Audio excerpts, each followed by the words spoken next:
Le président Félix-Antoine Tshisekedi a bouclé sa mission de médiation et de facilitation au Tchad, une mission lui confiée par ses pairs de la communauté économique des États de l'Afrique centrale.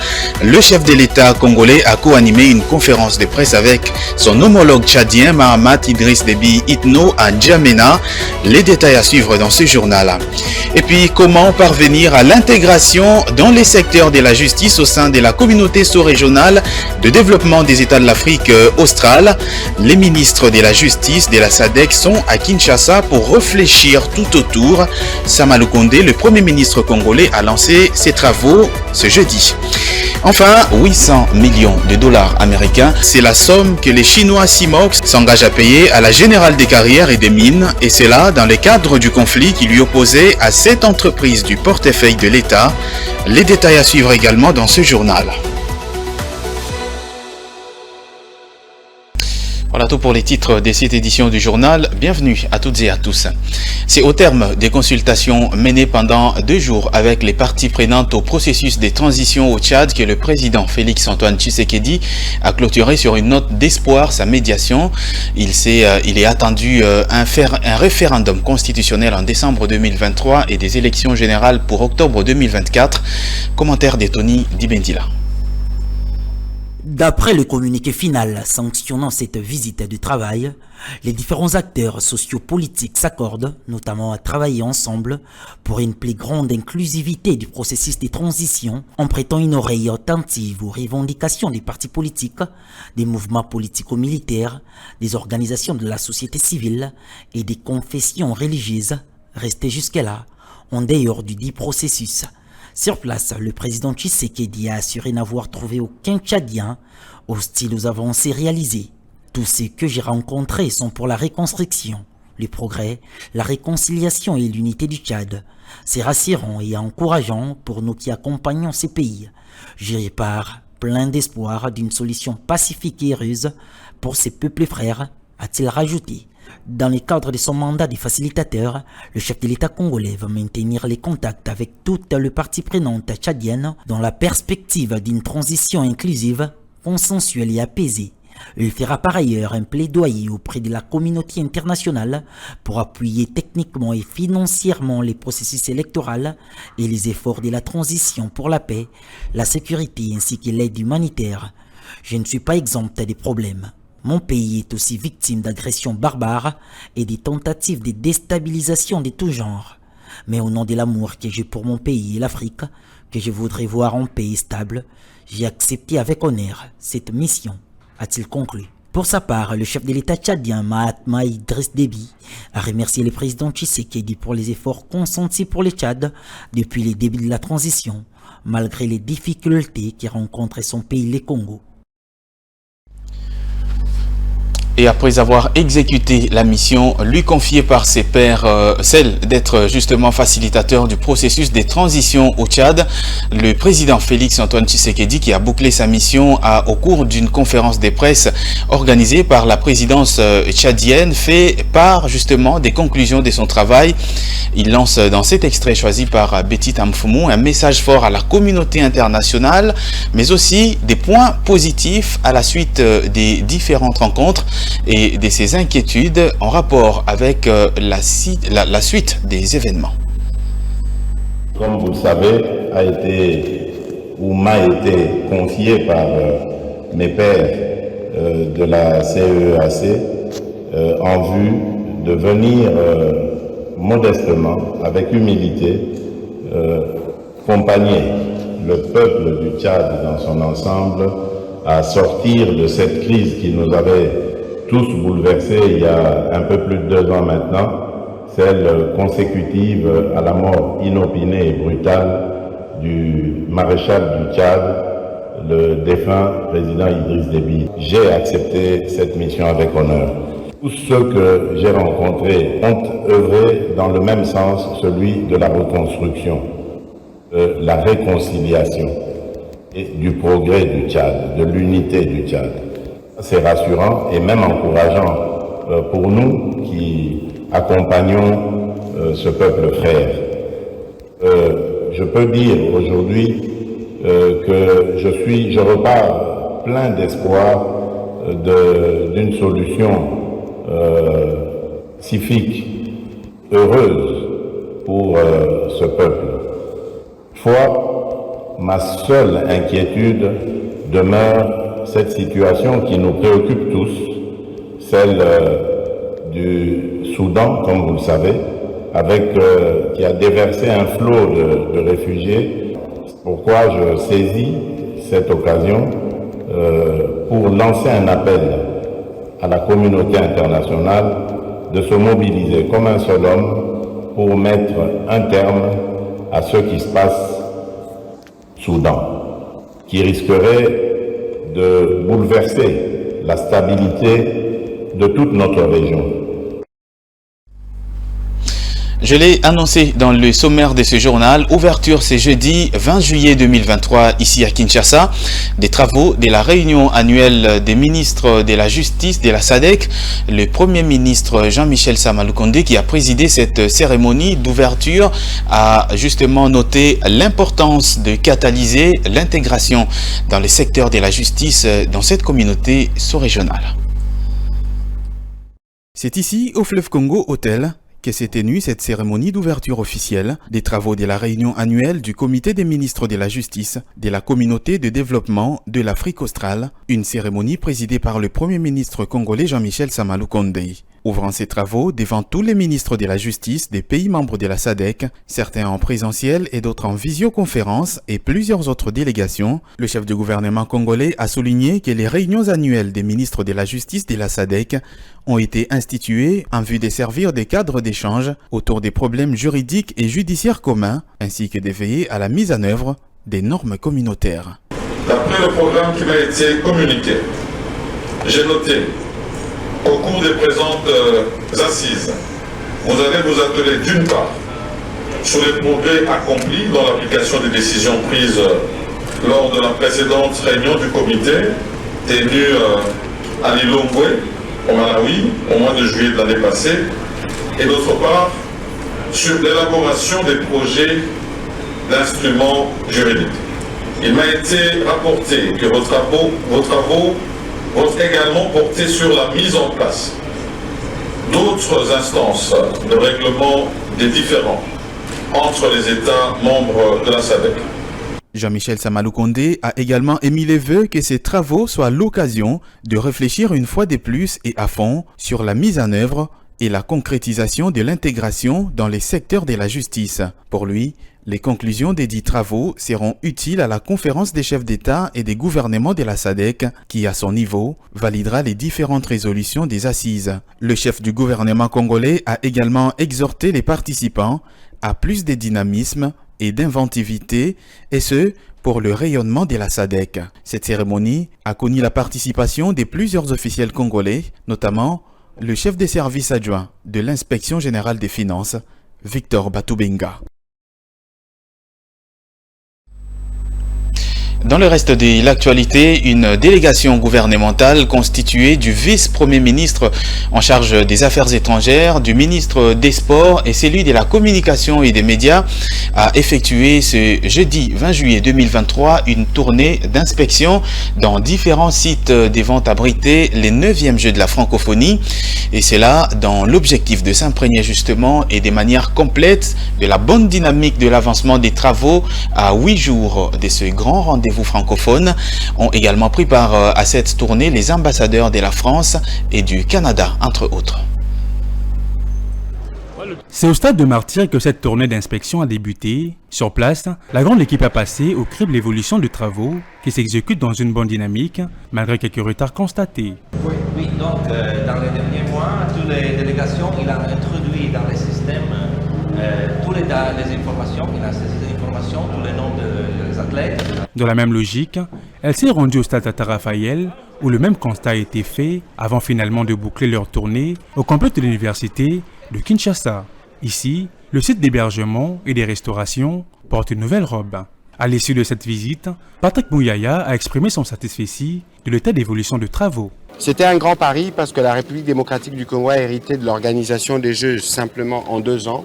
Et donc tout ce que vous avez pu voir, que ce soit au stade de Martyr, au stade Tata Raphaël ou à l'Unikin, d'autres bâtiments sont sortis des terres. Et donc c'est l'occasion de dire un merci à tous ces compatriotes et à toutes ces sociétés qui se donnent corps et âme. Et nous espérons que les athlètes qui viendront pourront être bien accueillis et que les Jeux pourront être organisés dans des conditions modernes. Pour nous, nous considérons qu'à ce stade, l'essentiel est fait. Nous attendons les Jeux et pour le reste, nous serons plutôt contents pour nos différents jeunes qui pourront participer à des compétitions sportives ou se préparer pour des grandes compétitions dans des conditions modernes. Et la RDC pourra être heureuse de recevoir des compétitions internationales pour toutes les disciplines qui sont concernées par les Jeux de la francophonie. Plusieurs sites, dont le stade de Martyrs et Tata Raphaël, ont été choisis pour le déroulement de ces Jeux et les hommes de l'université de Kinshasa réquisitionnés pour l'hébergement d'une bonne partie d'athlètes. L'actualité, c'est aussi cette information. Le groupe chinois CIMOC a, dans un document rendu public mardi 18 juillet 2023, accepté de verser 800 millions de dollars américains à la République démocratique du Congo, et cela dans l'objectif de résoudre le différend sur les redevances qui l'opposaient à la Générale des carrières et des mines. Les détails dans cet élément. Dans ce document, les géants chinois CIMOC, qui détient 80% de parts des propriétés Tekefunguru Mines, annoncent débourser 800 millions au titre du paiement de règlement dans le cadre du différend qui l'oppose à la GECAMINE. Ces paiements devront se faire par échéance sur une période de 6 ans, soit de 2023 à 2028. Un différend qui fait suite aux accusations de la GECAMINE contre les groupes pour dissimulation des informations sur ses réserves, ce qui lui a valu l'interdiction d'exporter entre juillet 2022 et avril 2023. 1,2 milliard de dollars de dividendes restants de la somme globale seront versés à la GECAMINE sur plusieurs années.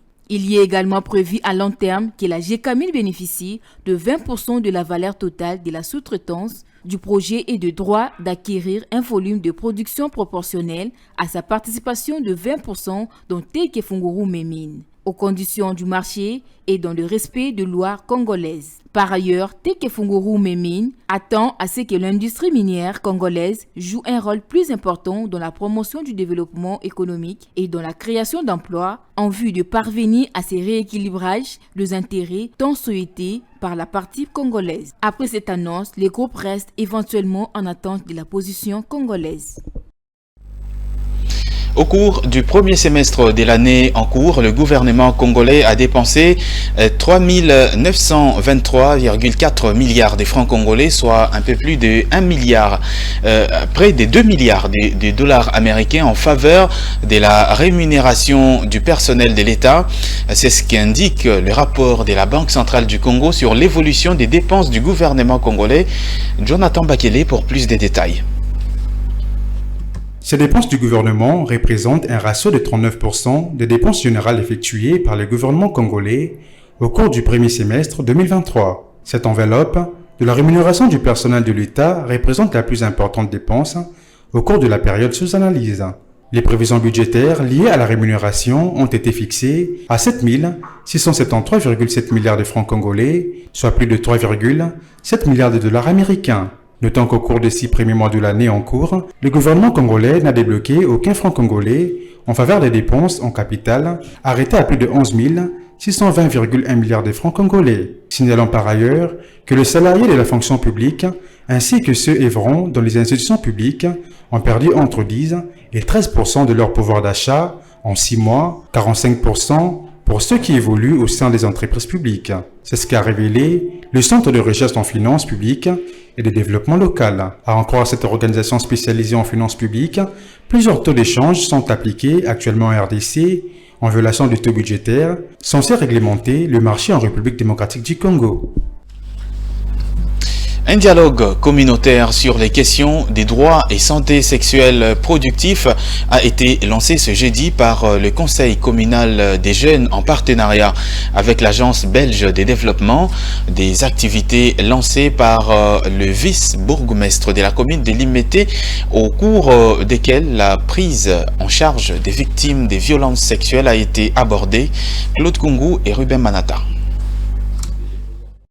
La loi numéro 22/065 du 26 décembre 2022 fixant les principes fondamentaux relatifs à la protection, à la réparation des victimes des violences sexuelles liées au conflit et de victimes des crimes contre la paix et la sécurité de l'humanité a été promulguée par le président de la République Félix Tshisekedi. C'est dans cette logique légale que le Conseil communal de l'Umété, en partenariat avec l'Agence belge de développement Enabel, a organisé un dialogue communautaire avec les leaders de jeunes sur les questions de droit et santé sexuelle reproductive. Ces assises ont été lancées par le vice-bourgmestre de cette municipalité qui a représenté son titulaire empêché pour les raisons d'État. Dans ce mot de circonstances, le numéro 2 de la commune de l'Umété a encouragé les jeunes à organiser ce genre d'assises. Cette recommandation, surtout aux participants, aux jeunes qui sont là, de toujours porter intérêt à ce genre de discussion. Comme je l'ai dit tantôt, ce sont des sujets qui ne sont généralement pas abordés dans nos familles respectives. Et généralement, ce genre d'expérience sur ce genre de thématiques, nous les avons dans des canaux informels. Pour la coordonnatrice d'ICCJ Limité, Christian Vimeli, les fonds alloués aux victimes des violences sexuelles ne doivent être gérés que par des personnes de bonne foi pour sauver des vies. Les questions de santé sexuelle et reproductive demeurent un tabou dans notre société et dans notre communauté. Mais toutefois, nous exposent sur beaucoup de problèmes, d'où l'impérativité d'en parler de très bonne manière et de faire appel aux spécialistes afin qu'ils puissent nous orienter. Nous sommes pour parler avec le NABEL afin de continuer un projet que nous exécutions l'autre fois où il était question de prendre en charge les survivants de violences sexuelles en partenariat avec l'hôpital Saint-Joseph. C'est ainsi que dans les très prochains jours, nous mettrons à la place publique le numéro de nos points focaux de chaque quartier. Au cas où il y aurait de victimes de violences sexuelles, ces victimes seront prises en charge, bien sûr sous l'égide de l'accompagnement des autorités de la municipalité. A noter que le Fonds national de réparation des victimes des violences sexuelles vient de connaître ses dirigeants et sera bientôt fonctionnel. Selon l'organisation Médecins sans frontières, près de 600 000 personnes, dont des femmes et des enfants, vivent depuis plusieurs mois maintenant dans des conditions d'instabilité remarquables dans les camps aux abords de la ville de Goma, à l'est de la RDC.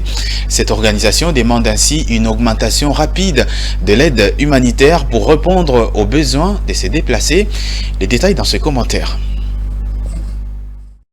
Les conditions de vie des déplacés dans la partie est de la République démocratique du Congo inquiètent plusieurs organisations, dont le Médecins sans frontières. Les équipes de cette organisation, qui s'étaient rendues il y a peu dans cette partie de la RDC, ont noté la présence de plusieurs victimes de violences sexuelles, mais surtout de faibles réponses humanitaires. Elles appellent ainsi à une mobilisation financière urgente.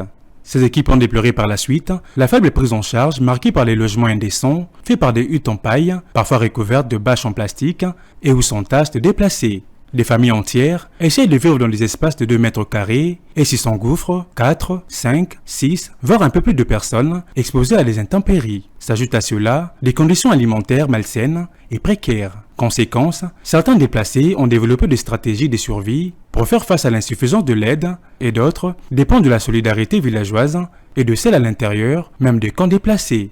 Ces conditions humaines peu honorables ne laissent pas le gouvernement indifférent, qui revient avec force dans ses différents conseils des ministres où ils évoquent la mise en place des stratégies pour décompter la situation. Au-delà de ces propositions, s'impose l'urgence de doter à cette population des moyens conséquents pour faire face à cette crise. Cependant, les sources de financement devront également provenir des organisations internationales ne sont malheureusement encore pas disponibles. Dans le reste de l'actualité, à la suite du communiqué de presse récemment publié par le ministère congolais en charge des finances, un communiqué relatif à la vente prochaine du patrimoine immobilier de la Banque internationale pour l'Afrique au Congo, BIAC en sigle, et dont les revenus serviront à l'indemnisation des épargnants et des employés non payés. Un économiste approché ce jeudi 20 juillet salue cette décision et recommande justement que cette démarche d'indemnisation touche véritablement les créanciers de la banque. On l'écoute dans ce propos. En effet, nous savons que la banque BIAC, elle est tombée en faillite. Lorsqu'une banque est en faillite, elle est dans l'incapacité d'honorer ses engagements envers les clients et envers ses partenaires financiers. Et si le ministre des Finances, au nom de M. Nicolas Kazadi, qui veut que le gouvernement prenne en charge la situation, c'est tout à fait normal.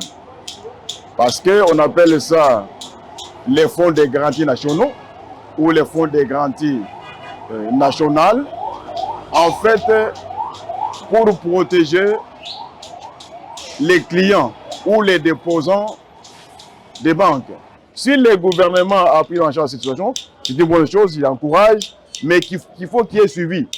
Qu'on donne exactement les bénéficiaires qui avaient déposé l'argent dans les banques. Sinon, c'est une opération dans laquelle on envoie les fonds. Ce sont les personnes interposées qui s'en servent au lieu que l'argent arrive chez les vrais clients. La notion, elle est vraiment économique.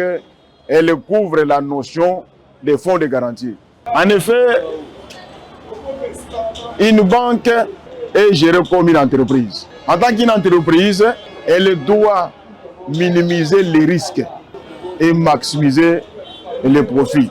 Alors, pour faire cette profitabilité-là, il y a des critères, il y a des normes qu'il doit respecter.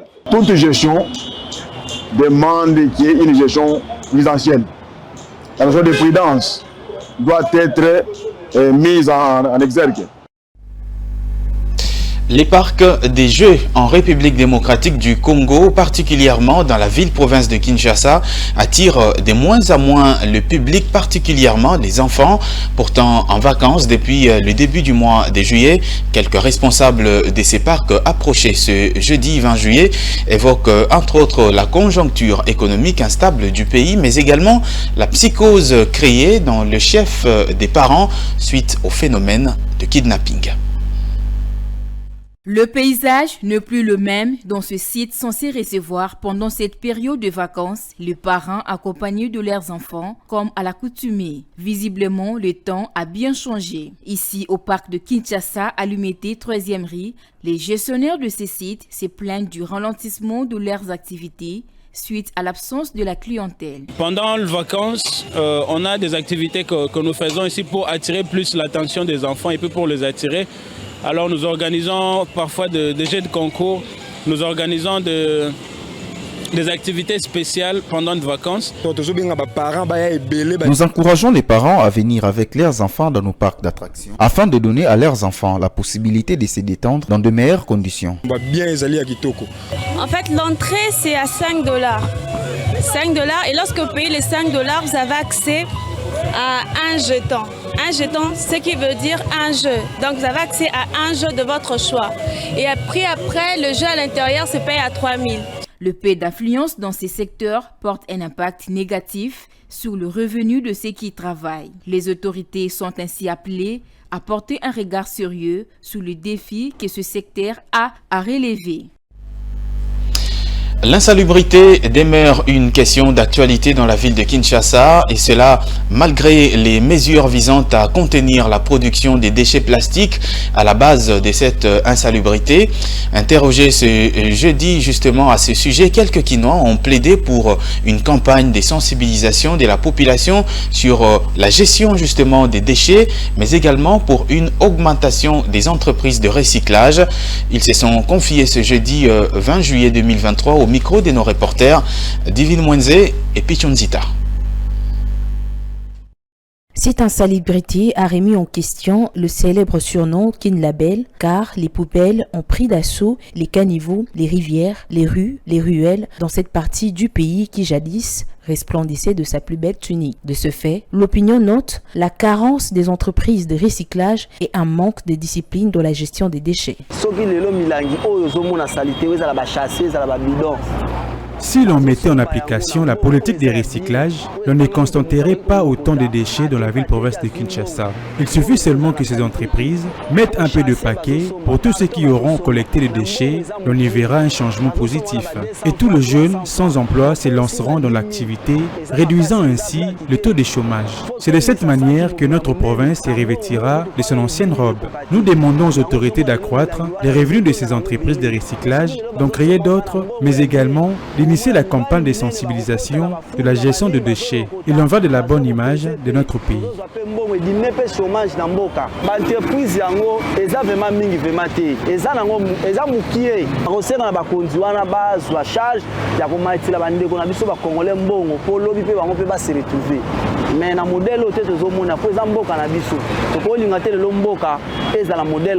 Récemment, a été inaugurée dans la ville-province de Kinshasa une usine publique de recyclage Kintoko, venue s'ajouter dans la liste de celles privées. Cependant, les résultats demeurent un peu satisfaisants, d'où la nécessité d'instruire la population à la culture de la gestion des déchets.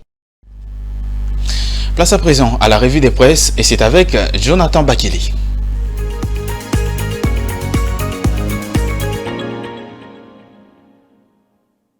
Bienvenue à toutes et à tous dans cette revue de presse économique sur Ecofin Télévision. Ouvrons le champ avec le groupe L'Avenir qui titre à sa 6e page « Sama Lukonde lance le travaux de la première édition du Forum économique sur la nouvelle économie du climat ». Le journal écrit « Le Premier ministre Jean-Michel Sama Lukonde a ouvert ce mercredi 19 juillet au Palais de la Nation le Forum économique sur la nouvelle économie du climat, NEC en sigle, dont le thème principal pour cette première édition est d'accompagner les secteurs privés congolais à tirer pleinement profit du marché carbone dans un climat d'affaires de haute intégrité. Ces travaux de 3 jours, soit du 19 au 21 juillet 2023, connaissent la participation de quelques membres du gouvernement, de plusieurs opérateurs économiques du secteur privé congolais et étrangers du marché de carbone. Le confrère poursuit, ouvrant officiellement les travaux de cette première édition au nom du chef de l'État, le Premier ministre Jean-Michel Sama Lukonde, après avoir remercié le pays frère et ami, ainsi que toute la communauté des opérateurs économiques nationaux et internationaux qui ont accepté de rehausser de leur présence ces travaux, a rendu un vibrant hommage au président de la République Félix-Antoine Tshisekedi, défenseur infatigable de l'environnement, chantre du développement durable, qui dans plusieurs de ses discours n'a pas manqué de souligner la nécessité d'ouvrir de nouvelles perspectives afin de renforcer la dynamique du développement économique et social de la République démocratique du Congo. Le journal souligne, pour le Premier ministre, une fois que le constat de la crise climatique est fait, il faut reconnaître que sa résolution s'avère être un défi intrinsèquement économique. Il s'agit, à l'en croire, d'inventer une nouvelle économie, moins carbonée, plus résiliente et surtout capable de faire la juste part entre la défense des intérêts présents et la sauvegarde de besoins de générations futures. Bouclons cette revue de presse avec le Monitor qui titre à sa 5e page « Félix Tshisekedi oppose une fin de non-recevoir aux mandataires qui plaident pour la levée de la patrouille financière ». Le journal écrit « Depuis que Jules Alingué Tekei est à la tête de l'inspection générale des finances, la patrouille financière a été activée. Objectif, renforcer la lutte contre le détournement de deniers publics en traquant les délinquants des finances publiques. Cette forme de contrôle des finances publiques a permis à l'État congolais de faire des économies en prévenant les détournements de deniers publics, aujourd'hui salués par la République. Seulement, elle n'est pas du goût de certains mandataires publics et ministres qui ont vu leur possibilité de manœuvrer dans l'ombre être solidement remise en cause. Selon le journal, les confrères notent ce contrôle qui a permis d'encadrer rigoureusement les dépenses publiques, contribuant à préserver le trésor public, à augmenter le budget national, qui est passé de 8 à 16 milliards en 2023 et faire accéder la République démocratique du Congo dans la liste des 10 plus gros PIB en Afrique. Cette patrouille financière demeure un bouclier contre les malversations et demande des fonds mal orientés et elle est soutenue par l'autorité suprême en personne, conclut le journal. Fin de cette revue de presse économique. Mesdames et messieurs, merci de l'avoir suivi.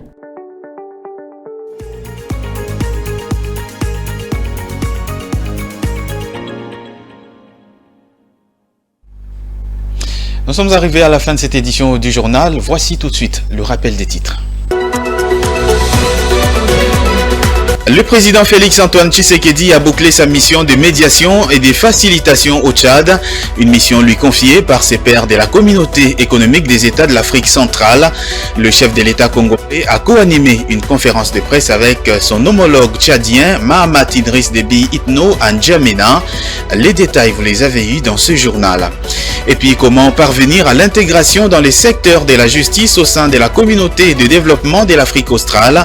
Les ministres de la justice des pays membres de la SADC sont à Kinshasa pour réfléchir tout autour. Le Premier ministre congolais Jean-Michel Sama Lukonde a lancé ses travaux ce jeudi. Enfin, 800 millions de dollars américains, c'est la somme que le chinois CIMOC s'engage à payer à la Générale des carrières et des mines, et cela dans le cadre du conflit qui lui opposait cette entreprise base du portefeuille de l'État. Fin complète de cette édition du journal sur votre télévision. Merci à toutes et à tous de l'avoir suivi et je vous souhaite une excellente suite de nos programmes.